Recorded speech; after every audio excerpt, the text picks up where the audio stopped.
Welcome to the Land Investing Business Secret Podcast, where each short episode we talk about the strategies, experiences, and the tools to help you launch, grow, and scale your land business. Learn how to find freedom within your own business, find out ways to build consistency in your processes, and hear how other everyday land investors are winning so you can get to the next step closer to building your dream life through your land business. And I'm your host of the Land Investing Business Secrets Podcast by Pebble, Jesse Kwong. Hey, how's it going? It's Jesse here of the Land Investing Business Secrets Podcast. I've got an old guest, a good friend of mine. I got to hang out with him just recently again. And Pete Nukasani, I have him here share about what he's been up to and how he's staying focused with his business. There's a lot of cool things happening in land right now, but it's really inspiring to hear how Pete really stays focused on what works with his business when it comes to land. I think you're going to get a ton of inspiration out of this, and there's going to be a bit of a perspective change and certain things that land investors just don't do, like building sort of their media following. And so Pete is fantastic at that. I hope you guys are going to get a ton out of this episode here with Pete. Enjoy this episode. Cheers. All right. How's it going, everybody? I've got my friend here, Peter Nukasani. Pete, how you doing? Wonderful, Jesse. Silencing my phone so it doesn't make any noises. Pete, it's been almost 2 years. Can you believe that? Since you first came on the podcast. That was back in 2022. If you guys haven't heard the episode on what Pete was doing back at that time, that was episode 63 and 66. I had him on twice. And we recently got to connect and hang out a little bit more when we were out in St. Louis together. That was good times out there. And Pete, I just wanted to bring you on here. I know you're a really active land investor. You get involved with a lot, and you're in the community. We just want to know, what have you been up to recently with your land? What are you doing differently since I've last had you on, which is, quite a while ago now. I'm sure things have changed quite a bit. But first of all, how are you doing, Pete? Wonderful, man. I'm excited that we're able to catch up and make this happen like we planned on it. Yeah. So, Pete, what are you currently trying right now in your land business? Actually, let's take it a step back. Why don't you explain to us what you were up to when you first, I guess, got started, and what does land look like for you now, so people have some context of how things have changed? Sure. Yeah, Jesse. So, last time I was on, I think that was and you said it was about 2 years ago. And at that time, the only thing that we were really focused on, which we're still doing now, is we were focused on buying like those super cheap parcels of land. Some people call it red ocean or desert squares or whatever. So that's how we got our start. We were buying those primarily from other land investors, and we still do. And we never sent any mail. I tried mail once, and it epically, and it was totally my fault for not having the right setup to deal with it. But yeah, we were just buying from land investors at that time, and the only disposition method, or whatever you call it, was we would be selling it on owner financing to retail customers, and we were buying it and then we were selling it for like $50 a month or $100 a month, and we can go into how that worked and then what I would do differently and all that. But that's all we did. Then we started, just like how we were buying land from other land investors, we started selling land to land investors. So we started wholesaling a little bit, and that took off in a really big way. So that became a different arm to our business. And then recently I've kind of had that shiny object syndrome, or whatever you call it. And I started trying, or looking into like, okay, you hear about all these huge deals, like buy for $400,000 and sell for $700,000, and like subdivides and all this. There's so many different things in this business, and it's wonderful. So, I was doing a little bit of that shiny object syndrome recently, or whatever you call it, and getting distracted. But now where we're at is we're transitioning a little bit in our owner financing retail business, and I can explain that. And we're keeping that wholesale business going because it's doing really well. And that's actually what held us through.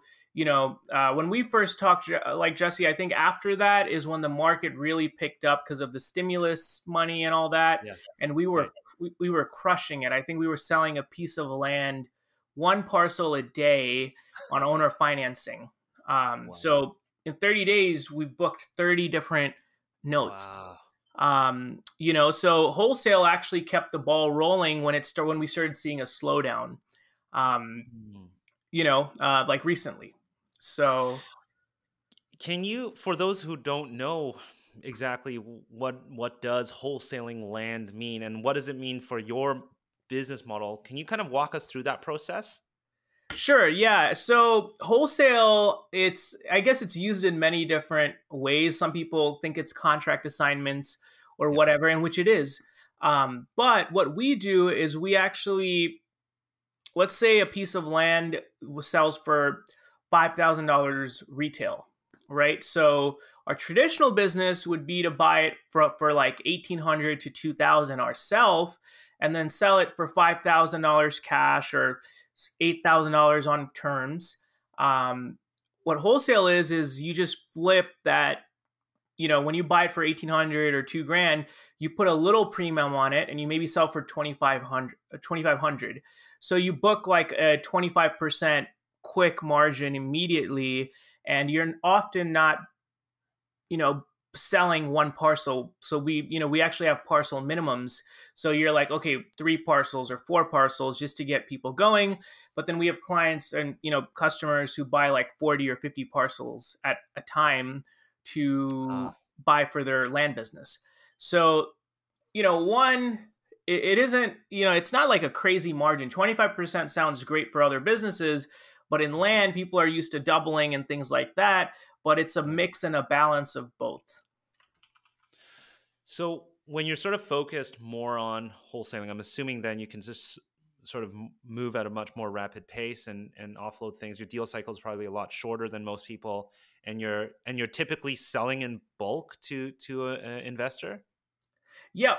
So we buy from investors and then we sell to investors as well. But right now, retail is a priority again because it's picking up, and especially with how we're like our buy box on retail has changed from when we started. What does that mean? Your buy box on retail has changed?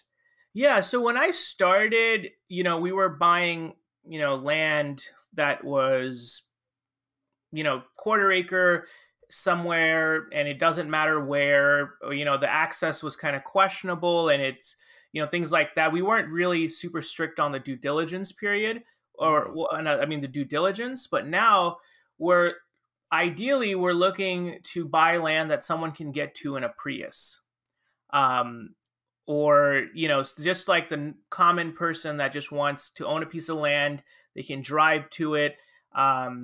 And maybe something an acre and above, that doesn't have very high holding costs.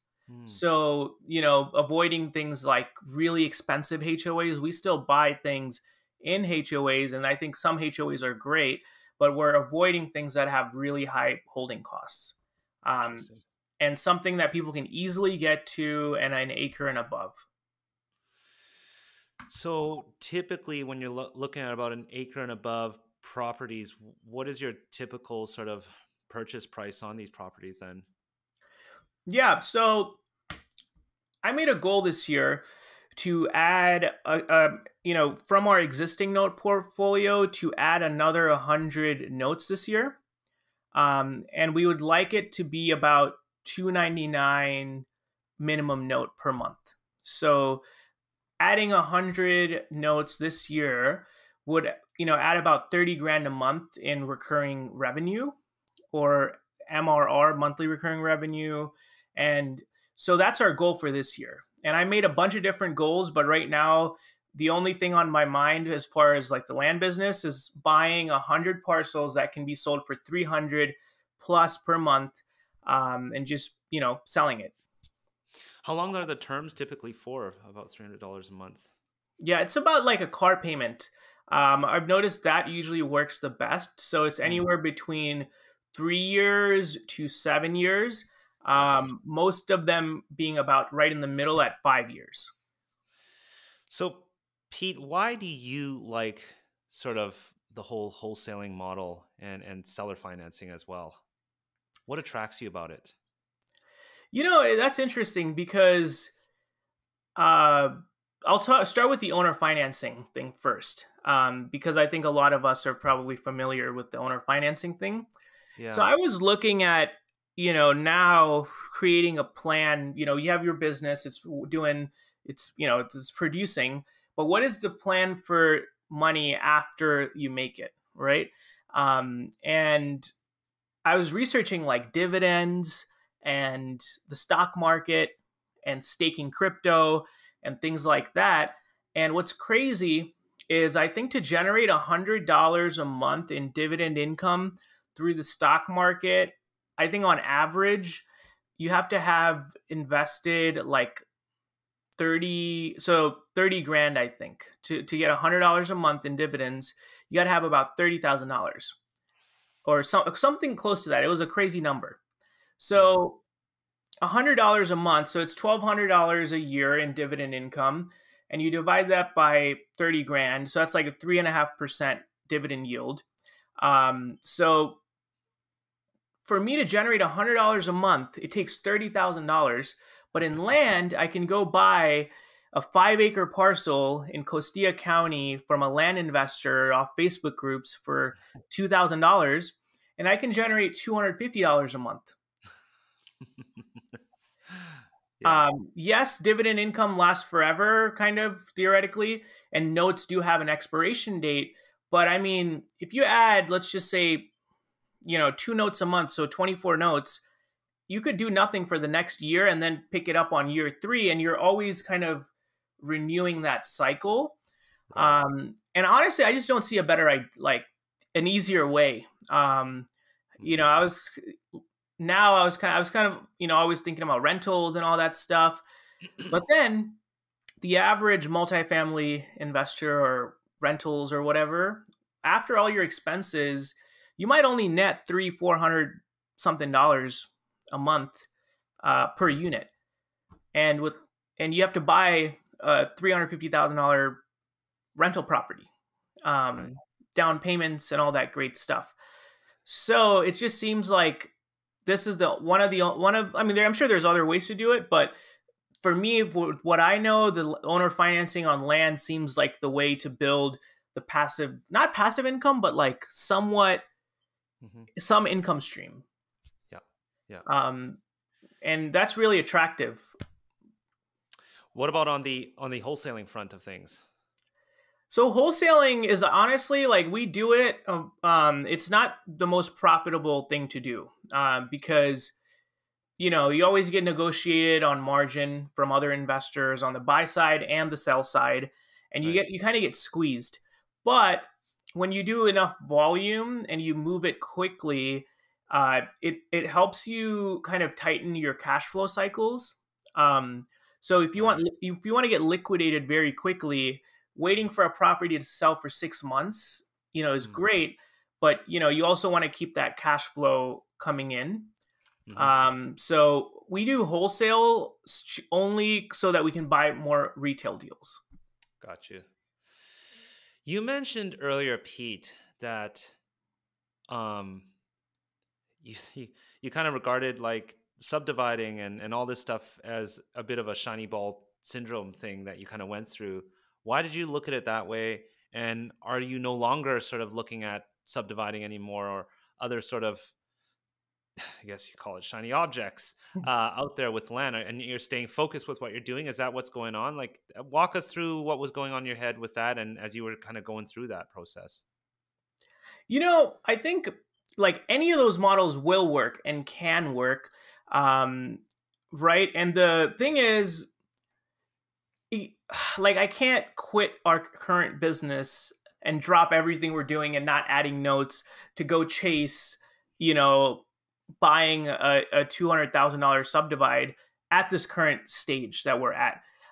So it doesn't like I'm not stopping it. I still have a goal to do one subdivide this year. So I'm gonna continue looking for that. But before I was spending like a ton of time all day just focused on that one goal instead of going at what works and just growing that at a consistent rate.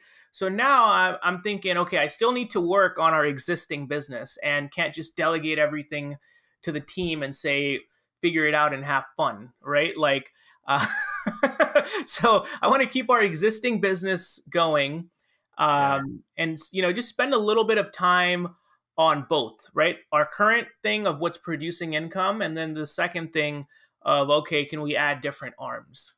Right. It's interesting that you call it a shiny ball syndrome. I mean, it is.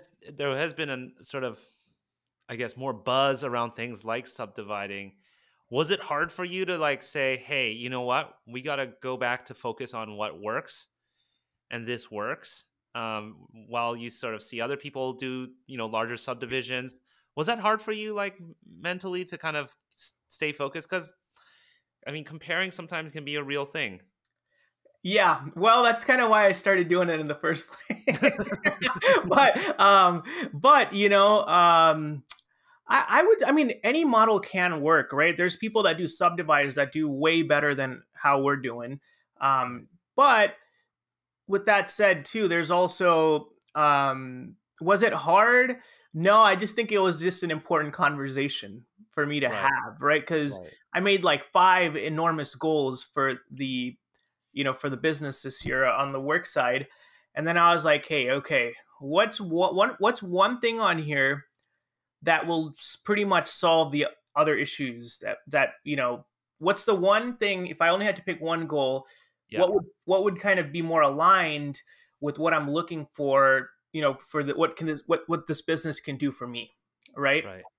So I realized if I just add those 100 deals, I'll hit our numbers, and that will do more than enough for me, for my business to serve me how I would like it to.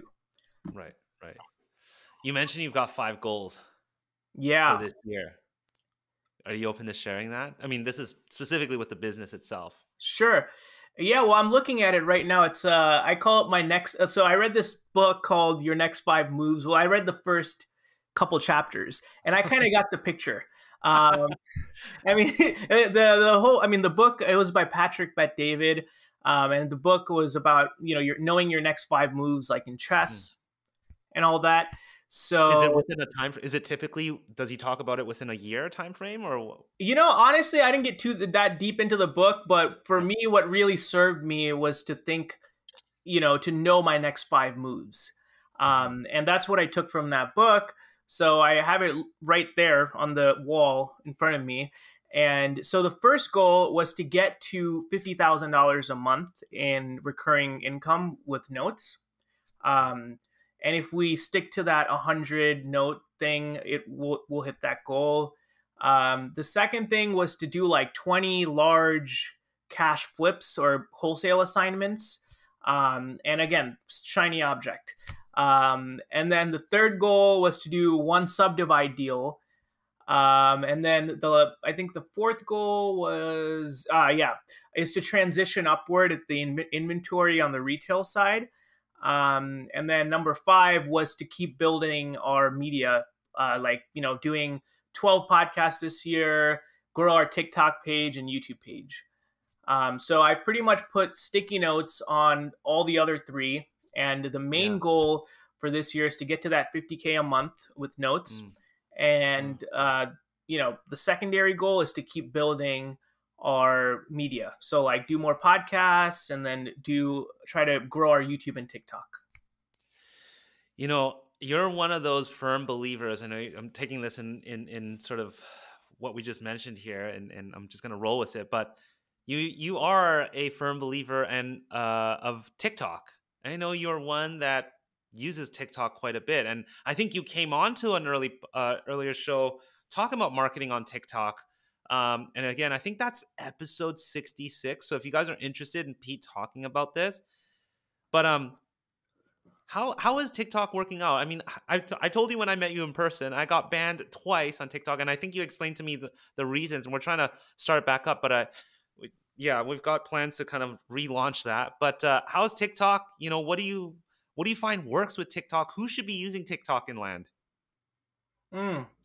So first thing I'll caveat this by saying, I think it works better for some businesses rather than others, but it can be used, right? So let's say that your business is to send mail and to buy from sellers. Well, if you have a huge social media following or a decent social media following, you can be like, hey, check this out. This is our TikTok page.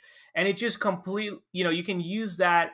You can even put that on your mailers so people can watch your YouTube and your TikTok thing before, that way they'll know you're a real person. So that can just be used like that. It probably, I mean, if you're selling like a $10 million ranch or like a $15 million ranch, maybe your buyer pool is pretty select and you got to think about if they're on TikTok. And maybe they are. But for our business, selling $200 to $300 a month payments on some 5-acre camping land, it has tend to work out, and I can go a little bit more into it too. Yeah, please. Sure. So yeah, the one thing I will say is the volume of your content, how much you produce really matters. And we didn't start seeing any results until I think we were at least 100 or 150 videos posted. And I think now we're probably, I'm not exactly sure how many we've posted videos, but I think we have about 700 videos that have been posted.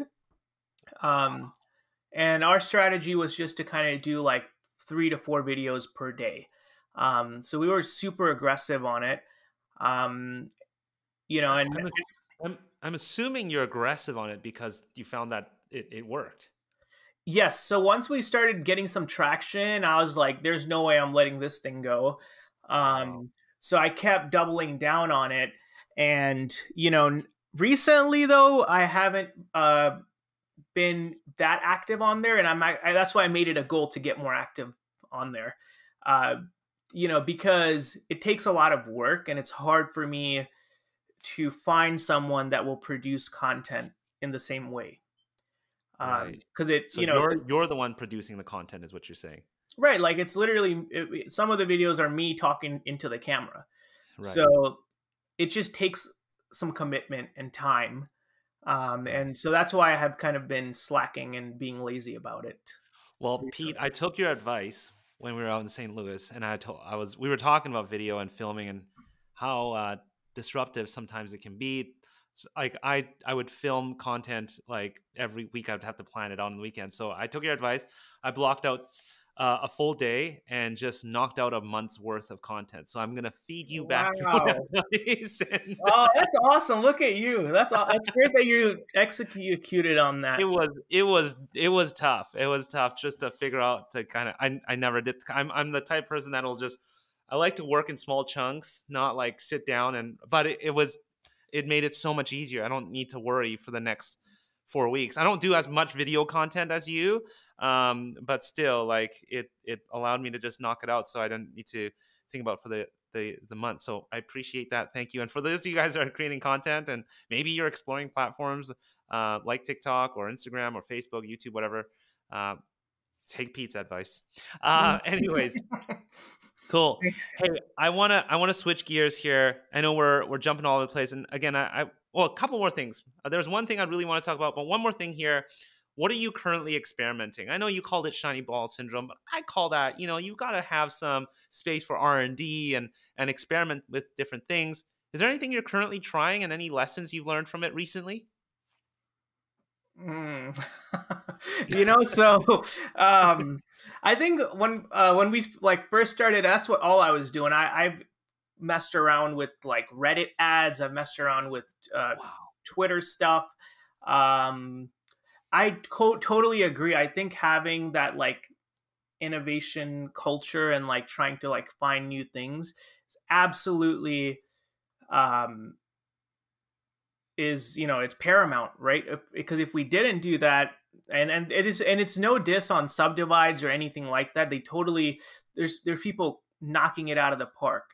It's just that if that's going to be your thing, that's got to be your thing. Yeah. You know, and it's kind of like that burn your boats approach or whatever. But with that said, what are we playing around with now? I think right now I'm just trying to double down again on what we've identified is working. Right. Which is, you know, because if I realized that if I didn't have note income, we wouldn't have grown our portfolio of land. So if I removed that from the equation, I wouldn't even be able to look at buying a Subdivide right now. So, you know, because we've experimented for the last few years, and now we've kind of we found our stride. So I think just doubling down on that, you know, so maybe right now I want to experiment with different types of TikTok content. Right. So we've identified TikTok works. How can we innovate within that? So we're going to try different types of content. So that's what we're going to try. And then also, you know, with YouTube's a new undertaking. We weren't really too big on YouTube. But you know, I've been thinking about maybe, doing some interviews on our YouTube channel and, you know, stuff like that on the personal side, like the personal branding side. It's so interesting to hear you talk about sort of, I haven't had anybody else come on here about talking about media and experimenting with such things. It's I'm sure there's going to be really interesting for a lot of people to hear that you've got the land side of things down. Now you're working on the extensions out of the business through your media. So, by the way, Pete, how can people find you on TikTok? I think they should look this up and see what you're doing, and maybe they can even engage with you. But what's the TikTok handle there? It's at the land investor. The land investor. Okay, that's awesome. All right, I'm going to switch gears right now. I want to talk about, I know you've been passionate about this since the beginning when I first met you a few years ago, doing events and being at events. Well, first of all, you're running an event end of June. That's the 28th and 29th. So if you're hearing this before June 28th, 29th of 2024, you're doing an event out in Golden, Colorado. You're doing it with your friend Drew Haney. And I know there's a bunch of people coming out to speak on that. Why do you like running events and being part of events and doing such things like this? Because again, I remember our first early chats. You were, Jesse, let's do something, and I know you wanted to organize something. What makes you so driven to put these things together? Yeah, so I'll speak on attending events first, and then I can go into like that the event that we're doing or we're putting on. It's really interesting. So when we started wholesaling land to other land investors, we started sending a bunch of cold emails, and one of the cold emails that came back, you know, that someone replied to, it was Drew. So that is how I've actually met Drew. Wow. And he replied to a cold email, and then he goes, "Hey, you're in Chicago. I'm going to be here on this date," because he's actually originally located close by. And he's like, "You want to meet?" And I was like, "Who's this guy?" Like, you know, it's just because it was just an email, and then so anyway, we started talking over the phone, and then we set up a time to meet. This is a long story, but I think it's a very cool story. I might be biased, but anyway, so yeah, started with this cold email. He's like, "Hey, I'm going to be here," and Drew was trying to purchase land from us at that time, for his land, like the land of the free business. So that's how we kind of met. We met in person. like 1 or 2 times, and we went to get food. And then a few weeks go by later, and then he's like, "Hey, I'm going." He said, "I'm gonna go for the weekend with these two other land guys to his parents' like lake house in Wisconsin. Would you like to come along?" And I was like, "It's a 6-hour drive. Do I?" I was still like on the fence. But then I'm so glad that weekend, I was like, yes, let's go. And then I show up to this lake house with, two other guys that I've never met, but I've heard about. And then Drew, which I've met 2 times. Um, and we were, it was like, it wasn't like a big city or nothing. It was like right on the lake, and it was kind of, I don't know. But anyway, so that weekend, um, it was amazing. We became really, really close in a matter of a few days, and yeah, it was by the day 3, we were all of our guards were down, and we became really good friends. We talk almost on a daily, or at least every 2 days. We're in a group chat. We all text, and the other two people that came was Ajay Sharma and Jaren Barens, and we're all like, so after that, I became a believer in events because, I've, for the majority of the other businesses that I've tried and all this stuff, I didn't really have a tribe and a community. And it's really tough. Like, so all of you that are listening to this, first of all, like, what we do is very hard. And so you should commend yourself on even taking this path, right? And it was just really nice to have other people to talk to, and kind of have friends that you're on the same page with, right? Because other friends you can have certain other conversations with, but this group of friends, they understand me, and we're all going through that same fight, and we can share, in our victories and our losses together, and they'll understand it. Hey, how's it going? I hope you're enjoying this episode here with Pete, and he talks about the aspect of a community, the importance of having a tribe. And you've heard probably me talk about this before, but I run something called the Dirt Hacker Challenge, and that's exactly one of the things that we try to build in that challenge across a few days. And it's something I call what's caught, not taught. And that's one of the things that we do. It's called our wisdom circles, where we sort of share what's working, what isn't, and it allows you to connect with others. I know that a lot of people have connected and formed mini groups that are now, they're the accountable groups. They come from all different sort of coaching backgrounds that they would have never ever crossed paths before, unless maybe they're doing a deal together. And it's such a great place to meet others. It's something I call the Dirt Hacker Challenge. I run this every month. It's a few days with me, and we're spending the time learning how to actually build a sustainable and scalable business. It comes down to processes, systems, yes, a little bit of technology and people. How does that all tie together to really build a sustainable business? If you're looking to, transition out of a W-2, if you're looking for a side income, whatever it is, whatever your goals are with land, you want to continue to do it and find some level of freedom, you need to be joining this Dirt Hacker Challenge. I made this thing as accessible as possible. So head over to dirthackerchallenge.com. Join the next challenge coming up. Everything gets communicated in a Facebook group. You're going to meet a handful of other land investors. You're going to be able to connect with them in that group.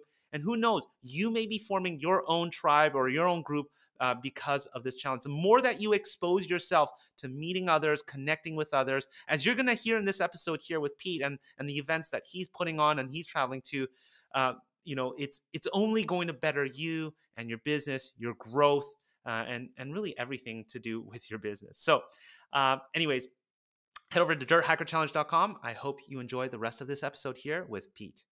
Yeah. That story, I feel like it is, I don't know if I don't know, maybe it's just me because I get to talk to all you guys. Yeah. But I've heard this story now from different angles, and I feel like it was such an impactful moment for all four of you guys.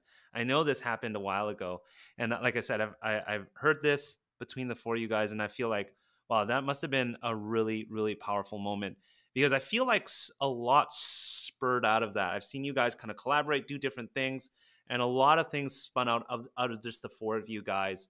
But anyways, thanks for sharing that story, and really how that impacted you and what came out of that. And so you're doing this supercars and land investing live event. What can people expect at this event? I know I'll definitely be there. There's a lot of people who are going to be there, and I want to encourage the listeners here to come out. I think you guys have really, really good intentions with this event, but yeah, tell us a little bit about it, Pete, and what can people sort of expect? Yes. So yeah, and I'd also like to share another thing on events after I'm done sharing about the supercars and land investing event. So the supercars and land investing event, it is a 2-day event in Denver, Colorado. It's 15 minutes. Well, it's technically in Golden, which is a suburb of Denver. So you're about 20 minutes from the airport. It is a 2-day event, and the first day is going to be all speakers. And connecting with other land investors and just meeting people and talking. And the second day, which we haven't really fully advertised this yet, is the saunas. So we're going to have a mobile sauna company come out. So you're going to be able to do sauna sessions and ice plunges or cold plunges, whatever you call it, with land investors. And then after you're done with that, we rented a full fleet of supercars. So there's like Lamborghinis, Ferraris, and all that wonderful stuff. And you'll be going on a 15-mile tour where you can drive if you have your full coverage auto insurance. And you'll be doing a 15-mile tour through the mountains. And the venue and the host is Exotic Supercar Experience. So that's where the event will be taking place. And also, they're the people that provide the supercars, and that's like their thing. So we're just doing an event there. Awesome.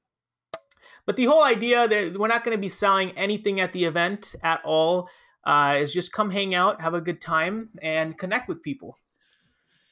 Yeah, I certainly encourage a lot of you guys that are listening to come through to this. If you want more information, I'll leave it in the show notes. And Pete, I know you want to talk about something about events, but I'm going to shamelessly plug this in. milkhoney.land. I have no idea what milk honey refers to. Maybe there's something about it that I'm missing, but it's a little bit blurry. I can't really see yes. it. So this says abundance. So that's what the milk and honey is, a story from the Bible. It's about finding your land of milk and honey, which signifies abundance. So it's about creating abundance in your life and everybody else's life that you get into touch with. Got you. So that's milkhoney.land. And if you use the promo code, I've never done this before on any recording, Jesse. That's capital JESSEY. There is a discount that comes with that as well. I don't know if you wanted me to plug that in there, but I'm going to go ahead and plug it in myself. Absolutely. Pete. But Pete, what else did you want to talk about? I do have a question about events in general. Okay, but I want you to sort of, you had something you wanted to share about events. I can hold on to that. So if you want to ask your question, I'll probably answer that and then tie it in. Yeah, I think a lot of people like me are intimidated to come out to these kind of things. How does one make the most out of an event if they're not fully comfortable in their, they might be starting out, they might not know as much, they might feel intimidated, they might just be an introvert like I am. How would they sort of get the most out of an event like this? Yeah, well, I am still intimidated, and so the thing is, I totally get that, and sometimes I totally do still feel that, and I do, but Yeah. Sometimes just taking the plunge, you'll start meeting people that you'll this business and this little industry, so Yeah. cool. Like a 99% of, I don't know if this is a proven statistic, but in what I've heard and my experience is like 99% of the people that you meet are actually really cool. They're trying to build their land business. They're actually cool people. And, Mhm. you know, I would say the only way to get over that is just pick a event that is easy and accessible to you. And I can Yeah. talk about a few travel hacks if that helps. Um, Please. later. Okay. And so yeah, just pick a event and dive right into it. Yeah. And just show up. And I can't say I would guarantee it, but I would strongly bet that that's going to be a great experience. And, sometime, yeah, I would bet very strongly that if you can take that leap and just go to a event, it doesn't have to be the milk and honey one. It can be any land event that works best for you. Yeah. Um, yeah, give it a shot. And I bet you, maybe I've met people that I do deals with now, and I've actually made some money, through those partnerships, Yeah. and collaborations. And I've probably learned a ton, because the last 18 months, it's just been back-to-back events, um, that I've been going to. You're a jet setter. Well, I mean, you're going to a lot of events, so tell us what are some travel hacks to make it a little bit easier for people to come out to these things? Yeah, first thing is, if you're sending mail using Pebble, is you could get credit card points.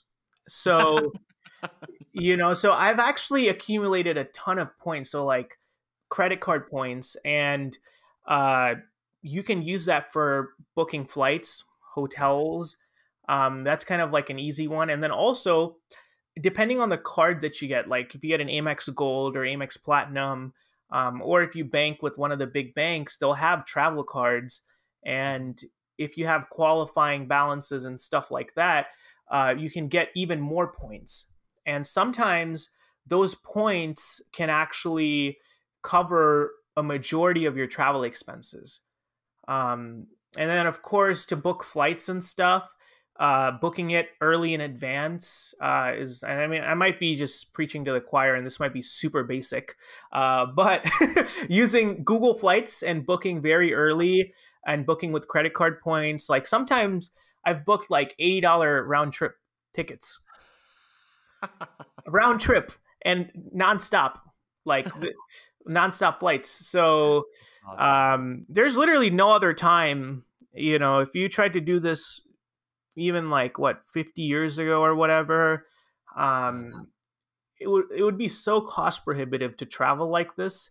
But with Absolutely. things like Priceline for hotels and like Google Flights, there's no way you could go across the country and come back for $80. Right. Um, you know, so, and then of course, if you're going to conferences, if you think you can go, just buy the early, like the pre-sale tickets and save money on the tickets, and Yeah. don't put it off to the end. Awesome. Pete, I have to wrap up here, but is there anything else that you want to share with the listeners here that I might have missed out on? Oh, okay. Yeah, maybe I'll share my email. Yeah, exactly. So how can people engage with you? How can they look you up, and how can people sort of engage with you? Yeah, sure. So our company website is onceuponabrick.com. It doesn't have anything wholesale on there. It's just, our Desert Square retail thing. But if you want to check out our business, that's where it's at. And our email is sales. That's my direct email, is sales, SALES, at onceuponabrick.com. And also, if you call the company number, you can talk to Mike, our sales director. So he works with a ton of other land investors, and he can be a wealth of knowledge as well. and I'll make sure to include that all in our show notes. But this whole once upon a brick, I'll probably have to save this story for another time. But if you guys ever get in touch with Pete, ask him about that story, because he has also a very interesting backstory with that name. But anyways, Pete, thank you so much. I am looking forward to being at the event that you guys are running. I certainly will be there. My co-founder Kevin will be there as well. I feel very dangerous behind a supercar, but I'll admire them. But thanks again very much for being a part of the community and doing the things that you do and sharing the things that you share. I hope all you guys that are listening get to check out some of the things that Pete is doing, especially on the media front. I think you'll get a lot out of that. I know a lot of people actually emailed me or messaged me when we published that episode early on. So that must have been episodes either 63 or 66 about TikTok. Pete, thank you so much for coming on the show and sharing with us what you're up to with your land business. Thank you for having me, Jesse. Before you stop this episode or hit the next episode, I want to personally thank you for listening to this episode of the Land Investing Business Secrets podcast by Pebble. If you found this helpful, we'd greatly appreciate any awesome reviews and ratings on whichever platform you are listening to this on. And if you have 2 minutes and wanted to step it up even more and help others, feel free to share this in other Facebook groups or pages or any communities, giving others a heads up of the Land Investing Business Secrets podcast or the specific episode that may help them on their land investing journey. Once again, thanks so much for listening, and catch you on our next episode.